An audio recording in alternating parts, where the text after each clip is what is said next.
नमस्कार दोस्तों, सत श्री अकाल, आदाब। मैं अगेन आप लोग के लिए वीडियो लेकर आया हूँ और सबसे पहले ओम नमो भगवते वासुदेवाय।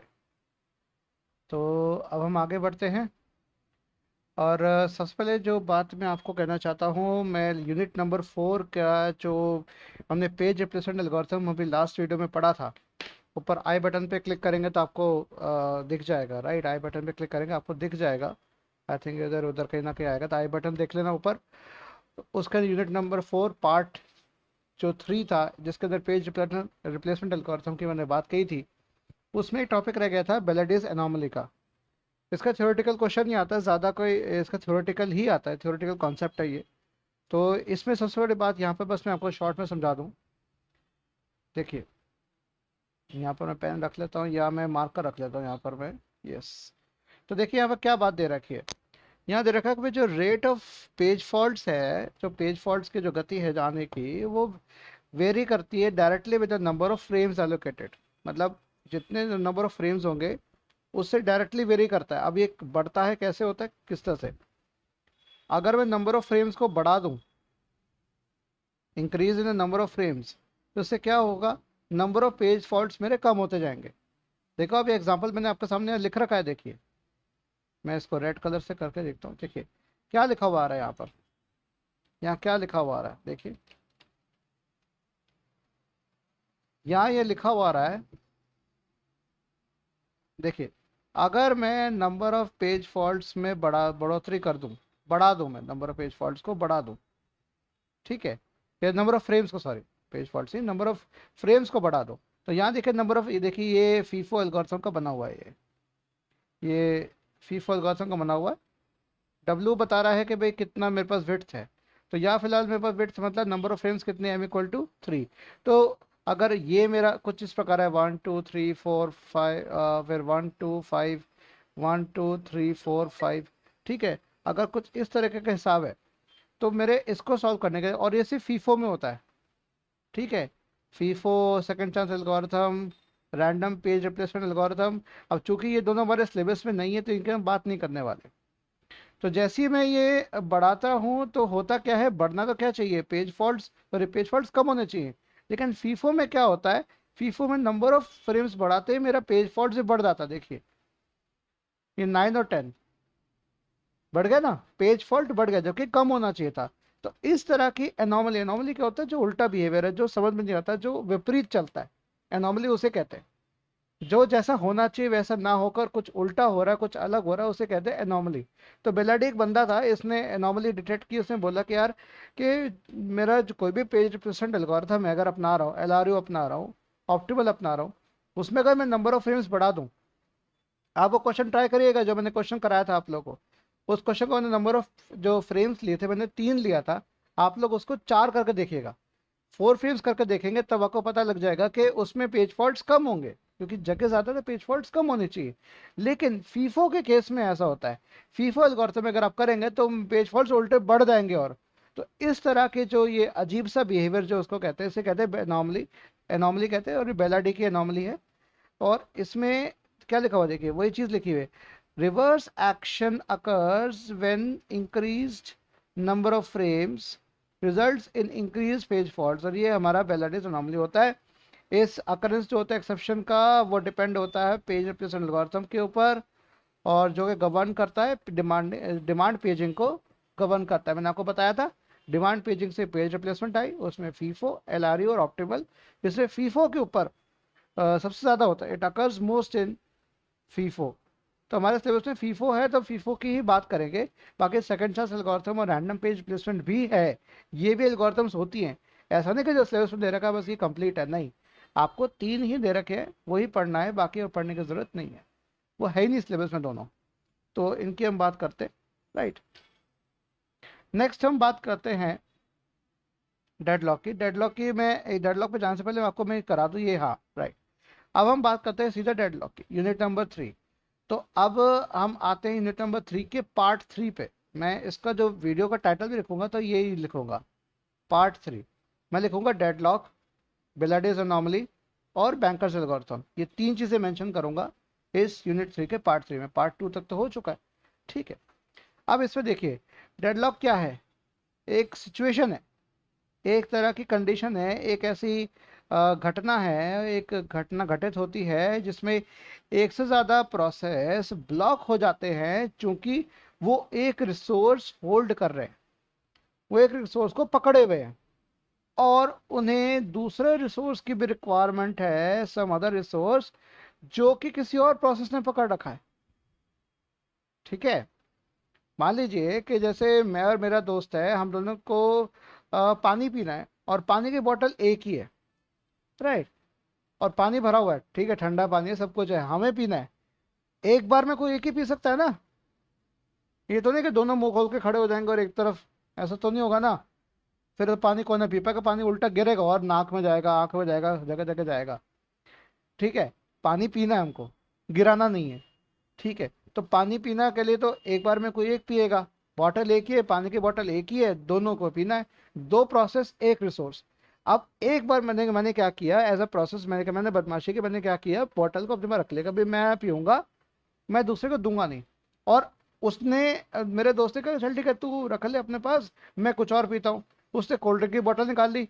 अब मेरे को वो भी रिसोर्स चाहिए, मतलब ये रिसोर्स मैंने होल्ड करके रखा है जिसकी उसको रिक्वायरमेंट है, और मुझे दूसरा रिसोर्स चाहिए जिसकी मुझे और रिक्वायरमेंट आ रही है। तो यहाँ पर क्या हो गया, मैं यहाँ पर ये डेडलॉक सिचुएशन आ गई है कि ऐसा। अब जैसे यहाँ पर मैं एक चीज़ और बना के आपको दिखा दूँ, आगे डायग्राम भी बनाऊंगा कि मेरे पास P1 एक रिसोर्स है, P1 एक प्रोसेस है, P2 एक प्रोसेस है, इसको चाहिए R1। ठीक है, R1 का रिक्वायरमेंट है, लेकिन R2 R1 किसके पास है, P2 के पास है। R1 किसके पास है, P2 के पास है। ये रिक्वेस्ट कर रहा है कि मुझे चाहिए, और P2 के R1 इज यूज्ड बाय, इसको मैं अच्छे से लिख दूं, इज यूज्ड बाय P2। तो आप R1 अभी फिलहाल किसका यूज हो रहा है, P2 के द्वारा यूज हो रहा है। और R2 मेरा दूसरा रिसोर्स है, वो P1 इसको इस्तेमाल कर रहा है, P1 uses या R2 is used by P1। तो देखिए मैंने एरो लगा रखा है, तो R2 is used by P1 और P2 को R2 की ज़रूरत है, रिक्वेस्ट कर रहा है। तो चूंकि साइक्लिक बन गया है, राइट, तो ये हो गया मेरा डेडलॉक। ये मेरा क्या हो गया, डेडलॉक। और ये स्थिति हमेशा ये आ सकती है, और ये स्थिति से बचना बहुत ज़रूरी है, नहीं तो सिस्टम हैंग कर जाएगा। तो 4 नेसेसरी कंडीशंस होती है इसकी, 4 कंडीशंस होती है, नंबर 4। ठीक है, और वो कंडीशंस कौन कौन सी होती है, म्यूचुअल एक्सक्लूजन, इसको मैं आगे बताऊंगा, डिस्कस करूंगा लेटर आगे। Hold and wait, no preemption, और सर्कुलर वेट और सेट। सर कई जगह सर्कुलर सेट पे लिखा होता है, कई जगह सर्कुलर वेट लिखा होता है, तो बात एक ही है, कोई दिक्कत की बात नहीं। और हम इस डेडलॉक को प्रिवेंट कर सकते हैं by preventing one of this conditions. किसी भी कंडीशन को अगर हम ना होने दे, ये चारों को होना जरूरी है भाई, ये एंड है ये। इसको आप कह सकते हो कि ये कंडीशन C1 है, कंडीशन C2 है, कंडीशन C3 है, कंडीशन C4 है। ठीक है, तो C1 and C2 and C3 and C4। ठीक है, इन चारों का होना जरूरी है, तो ही डेडलॉक आएगा। अगर इनमें से एक है तो उसको रिजॉल्व किया जा सकता है, अगर लेकिन एक हो गई, कोई 3 हो गए, कोई 2 हो गई, रिजॉल्व किया जा सकता है। लेकिन अगर चारों एक साथ आ गई, चारों कंडीशन एक साथ हो गई, तो भाई ये गड़बड़ हो जाएगी, डेडलॉक हो जाएगा। अच्छा, और भी है कि भाई आप कई तरह के हैं, आप तरीके हैं इनका डिटेक्ट कर सकते हो, रिकवर कर सकते हो सिस्टम को डेडलॉक से, उनकी बात हम बाद में देखेंगे। ठीक है, deadlock prevention, data detection, avoidance, ignorance. ठीक है, ये इन सब की बात देखो, छोटी छोटी मैंने शॉर्ट में लिख रखा है यहाँ पर कि भाई डेडलॉक डिटेक्शन क्या है। ये सिर्फ डिटेक्ट करेगा कि डेडलॉक आया है कि नहीं आया, आकर हुआ है कि नहीं हुआ। और दूसरे में प्रिवेंशन में डेडलॉक को हम आने देते हैं, डेडलॉक जब आ जाता है तो उसकी रिकवरी अप्रोच की जाती है, इसका इस्तेमाल किया जाता है। और इसी में डेडलॉक अवॉइडेंस के अंदर ही आपका बैंकर्स एल्गोरिथम आती है, और उसके अंदर एक सेफ्टी चेक भी आता है, सॉरी सेफ्टी चेक भी आता है, वो भी हम देखेंगे आगे। और एक ऑस्ट्रिच एल्गोरिथम होती है, एल्गोरिथम पढ़ने को नहीं होती। ऑस्ट्रिच का मतलब हो गया कि शुतुरमुर्ग है, शुतुरमुर्ग को देखा है जब डर जाता तो क्या करता है शुतुरमुर्ग, बताओ? वो ना अपने मुंडी छुपा लेता है जमीन के अंदर, जमीन में छेद करके मुंह छुपा लेता है अपना। ये वही तरीका है कि अगर मुझे कोई प्रॉब्लम हो रही है, और प्रॉब्लम अगर मैं इससे डर रहा हूँ, तो मैं क्या करूँगा, अपनी आंखें बंद कर लूँ, नहीं हो रही नहीं हो रही, कोई प्रॉब्लम नहीं है, कोई प्रॉब्लम नहीं है, अरे सब सही है, सब चंगा सी, सब चंगा सी, कोई प्रॉब्लम नहीं है, वो वाली बात। इसी तरह अगर सिस्टम बैठ जाए, ये डेडलॉक इग्नोरेंस है। अगर ऑपरेटिंग सिस्टम आंख बंद कर ले, कोई डेडलॉक नहीं, कोई डेडलॉक नहीं, डेडलॉक होता ही नहीं है, डेडलॉक है ही नहीं, अरे कोई डेडलॉक नहीं, कुछ नहीं आया, कुछ नहीं है, सब प्रोसेस बढ़िया काम कर रहे हैं, सब चंगा सी, इसे कहते हैं डेडलॉक इग्नोरेंस। तो यही ऑस्ट्रिच प्रॉब्लम होगी या ऑस्ट्रिच एल्गोरिथम होगी, शुतुरमुर्ग की तरह ऑपरेटिंग सिस्टम बिहेव कर रहा है, जबकि है डेडलॉक आया है, ये सिचुएशन है, रियल है, लेकिन अपना आंख बंद करके कह रहे हैं कि नहीं नहीं कोई प्रॉब्लम नहीं, कोई प्रॉब्लम। ठीक है, इसके हम डिटेल में आगे हम देखेंगे। अब आते हैं नेसेसरी कंडीशन जो डेडलॉक की है, इसको डिटेल में समझने का प्रयास करते हैं। तो भाई कंडीशन क्या क्या है हमारे पास, इसको मैं रेड पेन ले लेता हूँ। भाई पहली कंडीशन तो यहाँ पे जो आती है हमारे पास कुछ इस प्रकार आती है, ये देखिए म्यूचुअल एक्सक्लूजन। क्या आता है कि भाई हर म्यूचुअल एक्सक्लूजन का मतलब क्या होगा, कोई एक ही प्रोसेस होगा, एक ही प्रोसेस होना चाहिए, वो रिसोर्स का इस्तेमाल करना चाहिए किसी समय पे, किसी समय, किसी गिवन टाइम पे, किसी टाइम इंस्टेंस पे, इंस्टेंट पे, ठीक है, इंस्टेंट बोले, इंस्टेंस बोलिए, किसी भी समय कोई एक ही प्रोसेस एक ही रिसोर्स इस्तेमाल करना चाहिए। मान लीजिए कोई भी रिसोर्स है, सपोज करें मेरे पास P1 पड़ा है, P2 है, P3 प्रोसेस है, P4 प्रोसेस है, और रिसोर्सेज मेरे पास R1, R2, R3, R4, R5, R6, R7, कुछ ऐसे हमारे पास रिसोर्सेज भी है। तो P1 जब तक इसका इस्तेमाल कर रहा है R1 का, तो P1 ही करेगा, P2 को इजाज़त नहीं है, P3 को इजाज़त R1 की नहीं है, P4 को भी इजाज़त R1 की नहीं है। तो ये एक्सक्लूसिव हो गया, ये म्यूचुअली मान लिया गया है सभी प्रोसेस के बीच में कि हाँ भाई एक बार में एक रिसोर्स एक ही प्रोसेस हैंडल करेगा, एक बार में एक रिसोर्स एक ही प्रोसेस हैंडल करेगा। ये बात समझ में आ रही है? बहुत ही बढ़िया। इसे हम कहते हैं म्यूचुअल एक्सक्लूजन। ये म्यूचुअली डिसाइड किया हुआ है, आपस में मिलजुल के डिसाइड किया हुआ है कि भाई ये एक्सक्लूसिव तुम्हारे लिए होगा कुछ समय तक के लिए। तो रिसोर्सेज जो है मेरे क्या है, नॉन शेयरेबल है। हो सकता है कोई एक रिसोर्स हो, कोई दो रिसोर्स हो, प्रोसेस एक बार में जो भी रिसोर्स हैंडल कर रहा होगा वो उसी समय के लिए उसी के लिए होगा, वो एक्सक्लूसिव होगा। ठीक है, दूसरा जो आता है वो आता है होल्ड एंड वेट। अगर ये कंडीशन है मेरे साथ, hold and wait, hold and wait में क्या आता है कि प्रोसेस ने होल्ड कर रखा है एक एक कम से कम एक रिसोर्स को। तो प्रोसेस ने क्या कर रखा है, दो रिसोर्स को होल्ड कर रखा है। P1 ने होल्ड कर रखा है R1 और R2, और वो वेट कर रहा है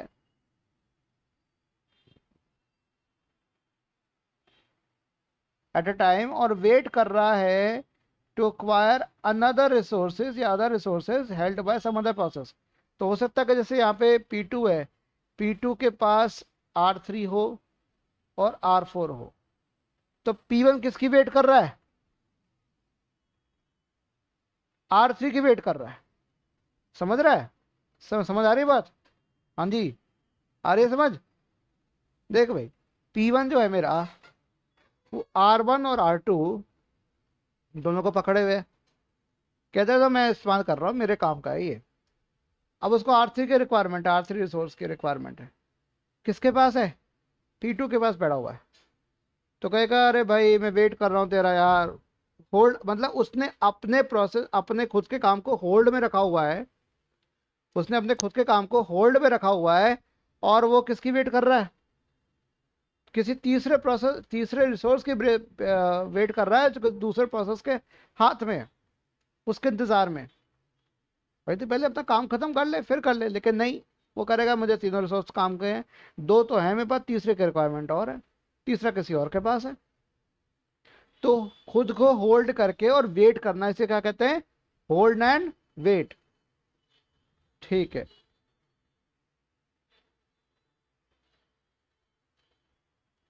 तो अब बात करेंगे यहां पर नो प्रियम्पशन की।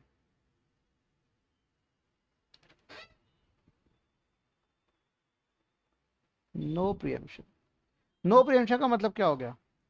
प्रियम्पशन हमने पढ़ा था, preemptive, non preemptive, right? Unit 3 का हिस्सा ही है ये, यूनिट 3 का पार्ट 3 है ये। क्या था सीपीयू शेड्यूलिंग में, क्या पढ़ा था? प्रियम्पटिव का मतलब क्या हो गया? कि भाई काम खत्म हुआ, काम खत्म हो ना हो, अगर समय खत्म हो गया, या कोई हाई प्रायोरिटी का प्रोसेस आ गया, या लोअर बर्स्ट टाइम का प्रोसेस आ गया, पढ़ा था shortest of first, SRTF, shortest remaining time first. उसमें क्या था? या तो उसके केस में क्या था, जिसका रिमेनिंग टाइम सबसे छोटा है उसको पकड़ेगा, जैसे ही वो आएगा तो जो प्रोसेस रन हो रहा होगा उसको रिप्लेस करना होगा तो हटा के कर देगा। तो प्रीएम्प्ट करने का मतलब क्या हुआ? बीच में रोक देगा और हटा देगा। बीच में रोकने का मतलब क्या हो गया? रनिंग में था उसको वापस किसमें भेज देगा? रेडी स्टेट में भेजेगा। ध्यान रखना, प्रोसेस कंट्रोल ब्लॉक पढ़ा है ना, कुछ इस प्रकार था ना, प्रोसेस कंट्रोल ब्लॉक कुछ इस प्रकार था। देखो बनाता हूं आपके लिए, प्रोसेस ट्रांजिशन डायग्राम, पीटीडी। देखो कुछ इस तरह से था आपका, कि मेरे पास न्यू प्रोसेस आया, न्यू प्रोसेस कर्नल बनाता है, ठीक है? वो आया,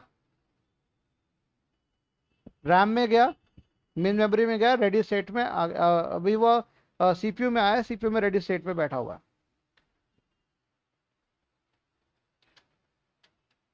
वो गया, दूसरा स्टेट है, पर तीसरी स्टेट आती है रनिंग स्टेट। किसमें क्या है ये? रनिंग में कैसे हुआ ये? सीधा जब उसको सीपीयू मिल गया, सीपीयू शेड्यूल हो गया, ये शेड्यूलिंग ने काम किया। शेड्यूलर भी तो तीन टाइप के, long term, short term, middle term, ठीक है? ये सब पढ़े हुए हैं, लेकिन ये आप लोग के पास ऑलरेडी नोट्स होंगे, वो नोट्स दे भी रखे हैं मैंने, आप उसमें से पढ़ लेना। मैं यहाँ से संक्षेप में बता रहा हूँ, शॉर्ट में बता रहा हूँ। और यहाँ पे अगर कोई इंटरप्ट आया या प्रियम्पशन हुआ, इंटरप्ट आया या प्रियम्पशन हुआ,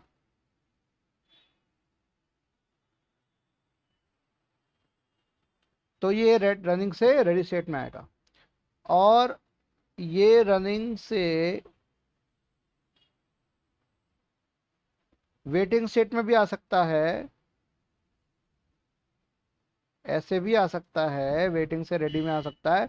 ये कब होगा? कब होगा? ये आईओ के केस में होगा, आईओ के लिए वेट कर रहा हूं, वेट फॉर आईओ, और आईओ खत्म होते रेडी स्टेट में आ गया, IO weight over,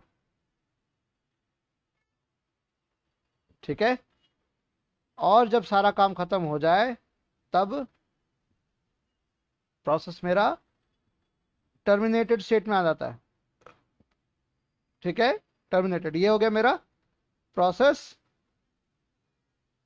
state transition diagram. Process state transition diagram, process की स्टेट्स है हमारी, new state, ready state, running state, terminated और वेटिंग, ठीक है? तो अब यहां पर जो चीज लिखी हुई है, the resource can be released by a process voluntarily, no preemption, कि रोक टोक ना हो, नॉन प्रियम्पटिव हो, कि प्रोसेस रोका ना जाए बीच में।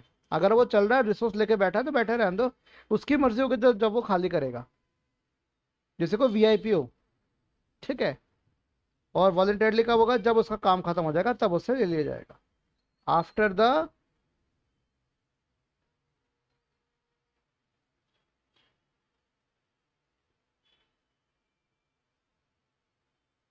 Execution of process, after the execution of process.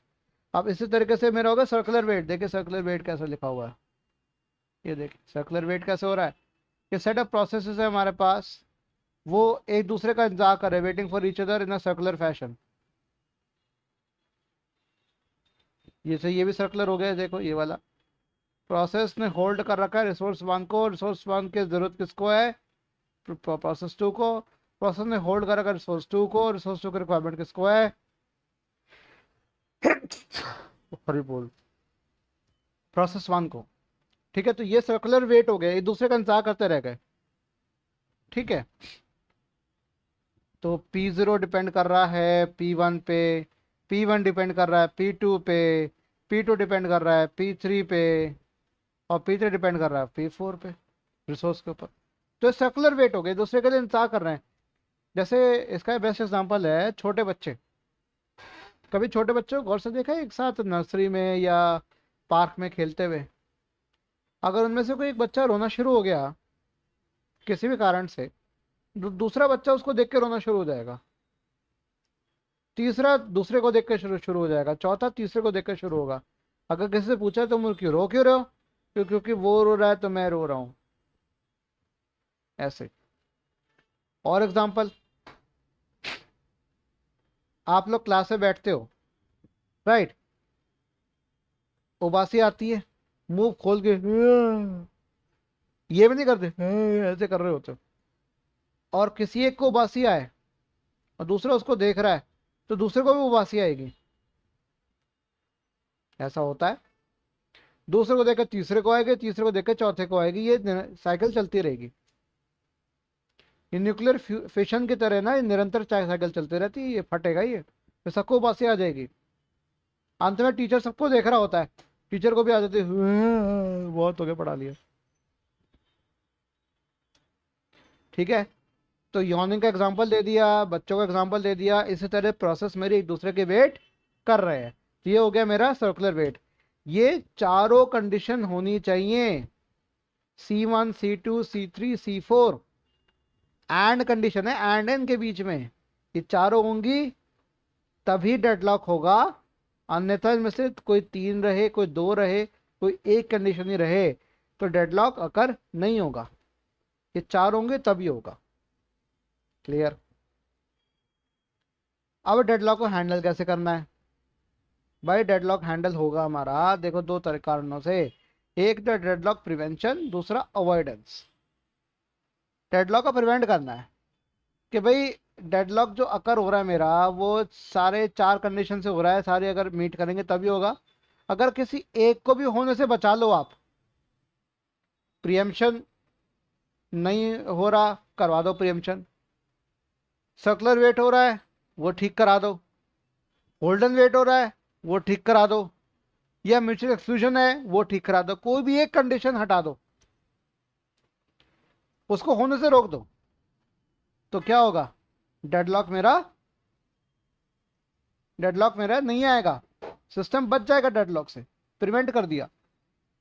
ठीक है, दूसरा आता है, कहते हैं ना कि prevention is better than cure, तो ये दवाइयों के मामले में, आपकी सेहत के मामले में आती है बात।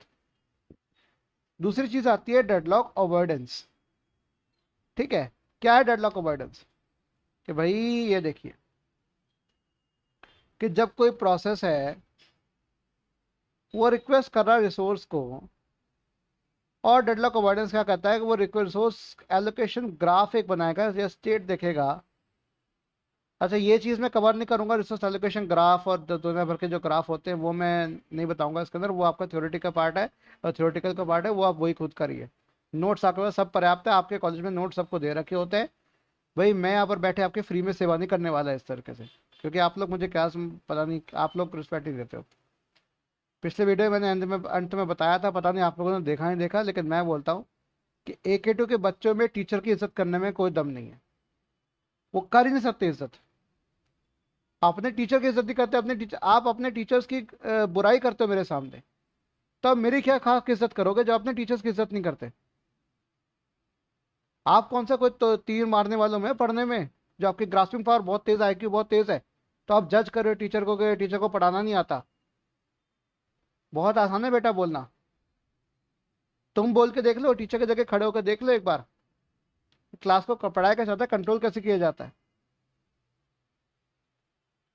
ठीक है। तो तुम जैसे लो आईक्यू स्टूडेंट्स जो है ना, उनसे बेहतर तो गांव के बच्चे जिनका आईक्यू बहुत हाई है। तो ये सब मैंने कराने वाला है, ये आप देख लीजिए, रिसोर्स एलोकेशन वगैरह ये आप देख लीजिए। मैं आप लोग के लिए सेवा के लिए नहीं बैठा यहाँ पर, सेवा में गांव में जाके करूंगा आप लोग के लिए। ये जो शहर में जो बच्चे तुम लोग बिगड़ गए ना सारे के सारे, उन तुम जैसे बिगड़े बच्चों के लिए मैं नहीं करने वाला। और ऐप भी बना रहा हूँ मैं, गाँव के बच्चों के लिए बना रहा हूँ, तुम लोगों के लिए नहीं बना रहा। गाँव में अब नेट कनेक्शन आ रहा है, सब चीज़ हो रही है, ब्रॉडबैंड कनेक्टिविटी बीएसएनएल के थ्रू सेंट्रल गवर्नमेंट करने जा रही है, जिससे ऐप सब देख सकें, सब पढ़ सकेंगे। यही होगा अब। ठीक है।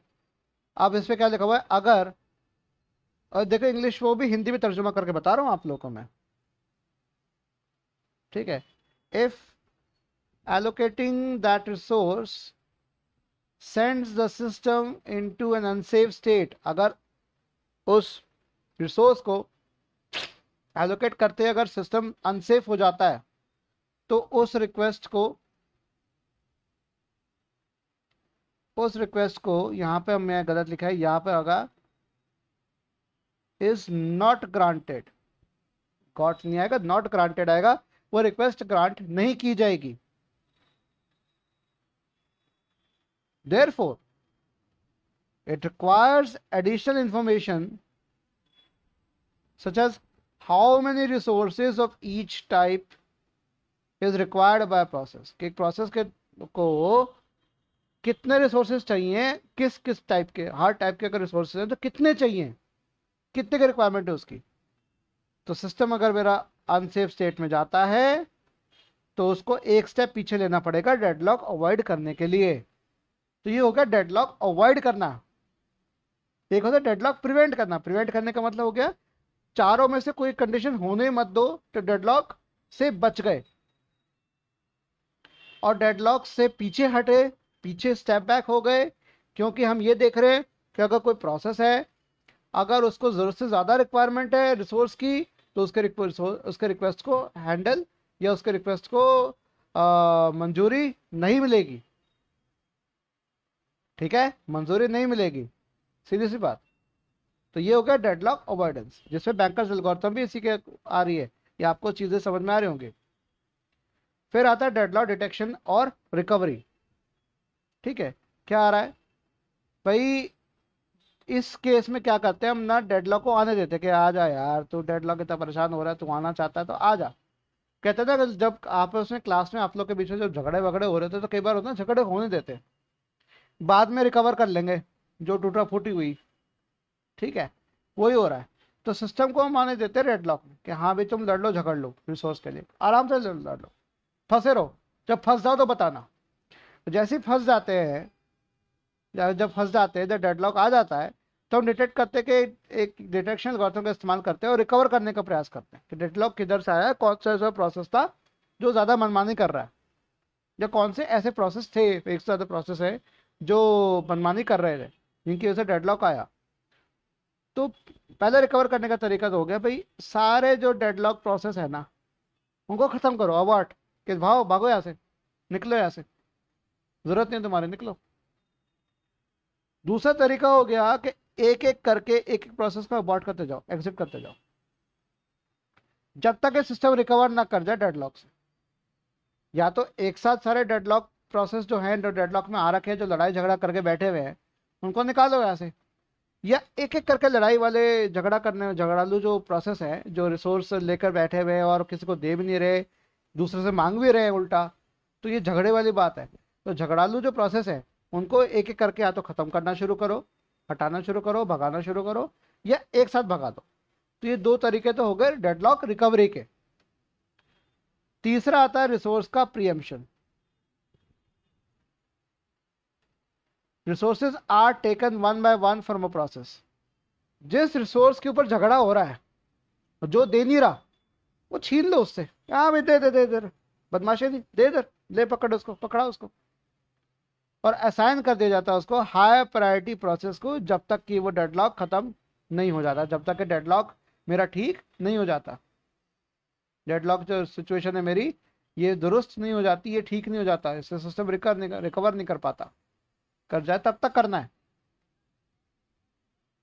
ठीक है, तो 3 तरीके हो गए रिकवरी के। पहला, सारे डेडलॉक प्रोसेसेस को अबॉर्ट कर दो, खत्म कर दो, एग्जिट कर दो, बंद कर दो, शट डाउन। दूसरा, एक एक करके उन प्रोसेसेस को, डेडलॉक प्रोसेसेस को अबॉर्ट करते जाओ। तीसरा, कि जिस रिसोर्स पे झगड़ा हो रहा है और वो जो रख के बैठा है बदमाशी करके, उससे छीनो और जिसको जरूरत है उसको पकड़ाओ, हाई प्रायोरिटी को पकड़ाओ, ताकि डेडलॉक रिमूव हो। ठीक है, जैसे ट्रैफिक जाम हो गया, जिसकी वजह से वो, उसको पकड़ो, उसको हटाओ, बाकी ट्रैफिक चलने दो। यही होता तरीका। तो ये होगा डेडलॉक डिटेक्शन और रिकवरी। फिर तीसरी जो चीज आपको बताई थी, डेडलॉक इग्नोरेंस। राइट, तो एज्यूम करता है सिस्टम, एज्यूम कर लेता है, मान लेता है कि डेडलॉक कभी आएगा ही नहीं, क्योंकि डेडलॉक का जो सिचुएशन है, डेडलॉक का जो प्रॉब्लम, जो सिचुएशन है, प्रॉब्लम है, वो फ्रीक्वेंट नहीं है, बार बार नहीं आती है, बहुत ही रेयर है। तो इसलिए कई सिस्टम होते हैं उसे इग्नोर कर देते हैं, यार आ रही तो आने तो देखेंगे। तो जैसे अब, जब अब विंडोज पे मैं कर रहा हूँ ना, देखो विंडोज भी करता है, यूनिक्स और विंडोज ऐसी अप्रोच फॉलो करते हैं, तभी विंडोज बहुत हैंग होता है, बहुत ज्यादा। ठीक है, लेकिन वो कहते थे कि भाई अगर डेडलॉक आ जाए तो आप क्या करो, रिबूट करो सिस्टम को, डेडलॉक रिजॉल्व हो जाएगा अपने आप ही। तो रिबूट करने का मतलब क्या हो गया, सारे जो प्रोसेस है सब अबॉर्ट हो जाएंगे, सब खत्म हो जाएंगे, एग्जिट हो जाएंगे सब। तो अबॉर्टिंग ऑल प्रोसेसेस का जो था वही वाला फंडा इसमें आ जाएगा डेडलॉक अवॉइडेंस में। और is an example of N ostrich problem, बताया था ऑस्ट्रिच वाला, शुतुरमुर्ग वाला, वही चीज। ये स्ट्रेटेजी है ignoring potential problems on the basis that they are extremely rare, कि ये तो बहुत ही कम आती हैं, इनको इग्नोर कर भी दे तो क्या है, इग्नोर कर देते हैं। और ये प्रॉब्लम्स पोटेंशियल प्रॉब्लम है, ऐसी मतलब प्रॉब्लम्स है जो दिक्कत ला सकती है। राइट, ये देखिए सोर्स ही मैंने मेंशन कर रखा है, आप इस साइट पे जाके आप ये देख सकते हो। ठीक है, कर रहा हूँ, स्किलर.com से निकाला है, बहुत अच्छी साइट है स्किलर.com, इनके कोर्सेज भी अच्छे, आप लोग चाहो तो देख सकते हो। ठीक है, अब आते हैं हम बैंकर्स एल्गोरिथम के ऊपर। ठीक है, आते हैं। तो अब देखिए यहाँ पर एक चीज मैंने आपके यहाँ मेंशन की हुई है, मैं इसको भी बढ़ा देता हूँ थोड़ा, ये जो मैंने बना रखा है, देखिए क्या दे रखा है यहाँ पर। मेरे पास यहाँ पर गिवन है, प्रोसेस दे रखे P1 P2 P3, allocation 3 resource के एलोकेटेड है, ए बी और सी। P1 को 2 है, ए 2 दे रखा है, बी 2 दे रखा है, सी 3 दे रखा है। ठीक है, ऐसे P2 को ए दे रखा है, बी कोई जरूरत नहीं उसको, सी दे रखा है, 3 एलोकेट किए उसको दे रखे हैं। और उनका मैक्सिमम कितनी रिक्वायरमेंट है वो मैक्सिमम भी दे रखा है, कि अधिकतम P1 को कितने चाहिए, ए बी और सी। P2 को अधिकतम कितने चाहिए, ए बी और सी। P3 को कितने चाहिए वो भी दे रखा है, और अवेलेबल कितना है, इतना मांग रहे हैं। ठीक है, मैक्सिमम इतनी है, एलोकेट इतना किया हुआ है, तो अभी कितना मांग रहे हैं, उनकी मांग कितनी है P1 P2 P3 की, उसे हम क्या कहते हैं, उसे हम कहते हैं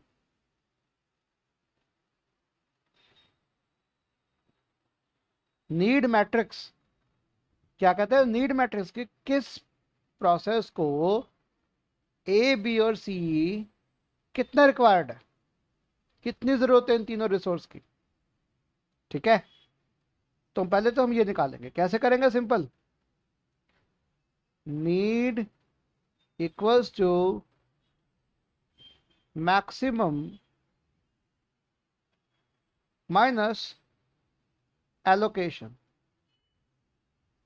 निकालें, ये देखो P1 P2 P3, मैं एक काम करता हूँ इसको और अच्छे से बनाता हूँ, देखो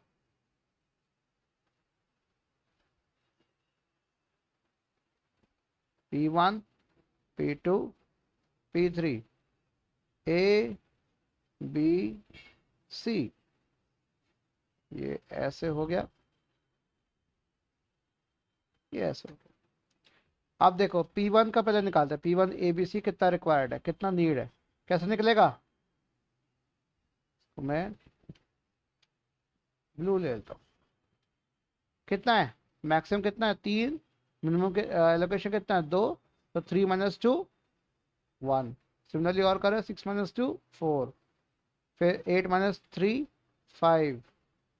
इस तरीके से मेरे पास देखिए मैंने बना भी रखा है, वहीं से लिख लेता हूँ 2 3 0 2 2 0।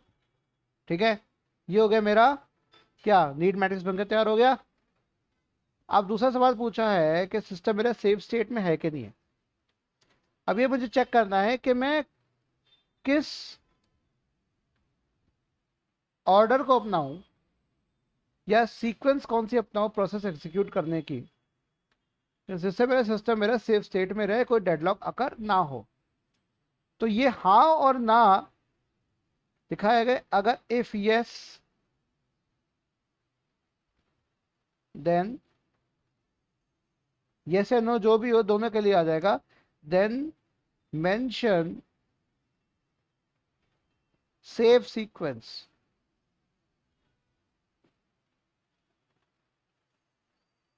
ठीक है, सेव सीक्वेंस मेंशन कर दीजिए। और लास्टली पूछा हुआ कि अगर ये जो चेक करें कि अगर मैं रिक्वेस्ट अगर 1 1 0 मतलब ए में 1 बी में 1 और सी में 0 अगर मांगू ये P1 के लिए, ये क्या क्या ये रिक्वेस्ट P1 का ग्रांट हो सकती है? और उसकी रिक्वायरमेंट होनी हो, अभी 145 की रिक्वायरमेंट है, उसको नीड कितनी है 145 की नीड है, 110 की होती तो क्या होता, वो भी हो जाता, क्योंकि मुझे लगता है ये हो जाएगा। ठीक है, तो सिस्टम सेफ स्टेट में निकालने के लिए और हमें क्या करना पड़ेगा, इसमें हमें सेफ्टी एल्गोरिथम निकालनी पड़ेगी, सिस्टम सेफ है कि नहीं वो भी निकालना पड़ेगा। तो बैंकर्स एल्गोरिथम को कौन चला रहा है, वो सेफ्टी एल्गोरिथम चला रही है, मेनली सेफ्टी एल्गोरिथम चला रही है। कह रहे हैं कि भाई अगर मेरा जो नीड है वो अवेलेबल से अगर छोटा है या बराबर है, अगर उसको ज़रूरत है, जितनी रिक्वायर रिसोर्सेज की ज़रूरत है वो अवेलेबल से छोटा है नंबर में या बराबर है, उससे ज़्यादा ज़रूरत होगा तो नहीं मिल पाएगा, उससे कम हो या बराबर हो तो वो मिल जाएगा। ठीक है, पर्याप्त है उसके लिए। तो P1 के लिए देखते हैं, सबसे पहले हम देखते हैं P1 के लिए। P1 में कितनी रिक्वायरमेंट है, नीड देखें P1 की नीड कितनी है 145। देखो इस तरह से लिखना है, इसको कॉमा करके लिखोगे आप ऐसे, इसको ऐसे मत लिखना, फिर गड़बड़ हो जाएगी फिर आप लोगों की, ये गलत है ये। ठीक है, देखते टीचर नंबर काटेगा सीधा, फिर आप रोते हुए आओगे एग्जाम हॉल से बाहर निकलोगे, मेरे नंबर गए मेरे नंबर गए। वहाँ वहाँ नहीं करने की जरूरत नहीं है, गलती खुद यहाँ साथ सामने कर रहे होते हो आप लोग। नीड मेरा अवेलेबल से कम है, अवेलेबल कितना है इस समय दे रखा है, ये दे रखा है ना 7 7 10। ठीक है, मैं P1 P2 P3 ऐसे करके चलूंगा। ठीक है, आप P2 पहले लेना, फिर P3 करना, फिर P1 करना, आप कैसे भी ले सकते हो, अलग अलग कॉम्बिनेशन हो सकते हैं। तो मैं एक कॉम्बिनेशन लेकर चल रहा हूँ, उसी को सेफ सीक्वेंस करूंगा मैं, अगर हुआ तो हाँ है। तो क्या लिखा हुआ है, अगर जैसे ही मेरा नीड मेरा अवेलेबल से छोटा या बराबर होता है तो क्या करो, उस प्रोसेस को एग्जीक्यूट कर दो और नया अवेलेबल बनाओ, अवेलेबल प्लस एलोकेशन बना दो। अब अवेलेबल मेरा चेंज हो जाएगा। तो पहली बात ये छोटा है, हाँ जी बहुत बढ़िया। तो P1 को एग्जीक्यूट हो गया, P1 गेट्स एग्जीक्यूटेड। ठीक है, और जो न्यू अवेलेबल है, मैं शॉर्ट में लिख रहा हूँ न्यू अवेलेबल, ऐसे लिख रहा हूँ चलिए। तो न्यू अवेलेबल कितना है मेरा, पुराना कितना है 7 7 10 प्लस प्लस कितना एलोकेशन, एलोकेशन कितना 2 2 3, क्योंकि अब तो प्रोसेस चल चुका। तो इसके बाद जो रिसोर्स बचे थे वो किस में आ गए, अवेलेबल में आ गए। अभी खाली हो गया ना, जैसे जैसे खाली होता जा रहा है वो जुड़ते जा रहा है अवेलेबल के अंदर। कितना हो गया 9 9 13 तो 9 9 और 13 बज के हो गए, राइट। फिर P2 देखें, P2 की नीड कितनी है, P2 की नीड है 230। अवेलेबल से कितना कम है, अवेलेबल कितना होगा नेक्स्ट वाला अवेलेबल, 7 7 10 नहीं लेंगे, ये लेंगे अवेलेबल, ये वाला। अब ये अवेलेबल रहा ना, तो नीड ये अवेलेबल, तो क्या हो गया, P2 गेट्स एग्जीक्यूटेड, राइट। और न्यू अवेलेबल कितना हो गया, पुराना कितना था 993 9913 सॉरी, प्लस 203 जुड़ गया, 203 मत लिख देना, गलती से बता रहा हूँ, ये मेरे स्टूडेंट से भी गलती की हुई है और आप लोग भी गलती कर रहे हो गए ऐसे। 11 9 और 16 ये हुआ, ठीक है। सिमिलरली P3 को देखो, P3 कितना हो गया, छुप तो नहीं रहा इधर में, देख लेना, मैं इसको इधर लिख देता हूँ। चलो P2 तो हो गया ना, तो अब मेरा जो न्यू लेवल कितना हो गया, कितना था 9 9 13, इसमें मेरा क्या जुड़ गया 2 0 3, कितना आ गया मेरे पास 11 9 और 16, ठीक है। P3 चेक करें, P3 के कितने रिक्वायरमेंट है, नीड मैट्रिक्स से देखो 220, अवेलेबल कितना है अभी भी 11 9 और 16 अवेलेबल है, तो ये भी होगा एग्जीक्यूट होगा, तो P3 गेट्स एग्जीक्यूटेड। और न्यू अवेलेबल कितना हो गया, कितना हो गया भाई, नेक्स्ट लेवल पर कितना बनाना, न्यू अवेलेबल कितना बनाना था 11 9 और 6, 11 9 और 16 सॉरी, कितना बचा था, अब इसके अंदर जुड़ जाएगा, प्लस एलोकेशन, एलोकेशन कितना है इसका 1 2 4, ठीक है। कितना हो जाएगा 12 11 और 20, 12 11 और 20, तो तीनों प्रोसेस होने के बाद अंत में मेरा अवेलेबल कितना बचा 12 11 20, ये मेरा अवेलेबल बचा।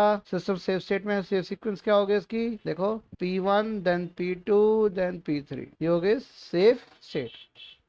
अब चेक कर सकते हो 110 अवेलेबल है कि नहीं है, हो सकता नहीं हो सकता, हाँ भी इस समय अवेलेबल है काफ़ी, तो आराम से हो जाएगा। नीड जो है मेरी वो मेरे किससे कम है, अवेलेबल से कम है, तो मेरा काम हो जाएगा। क्या बात क्लियर हो रही है, ये हो गई बैंकर्स एल्गोरिथम। नेक्स्ट ये एग्जांपल मैं अभी सॉल्व नहीं करूंगा, एग्जांपल मैं नेक्स्ट वीडियो में सॉल्व करके दिखाऊंगा, ये आपको सॉल्व करना है।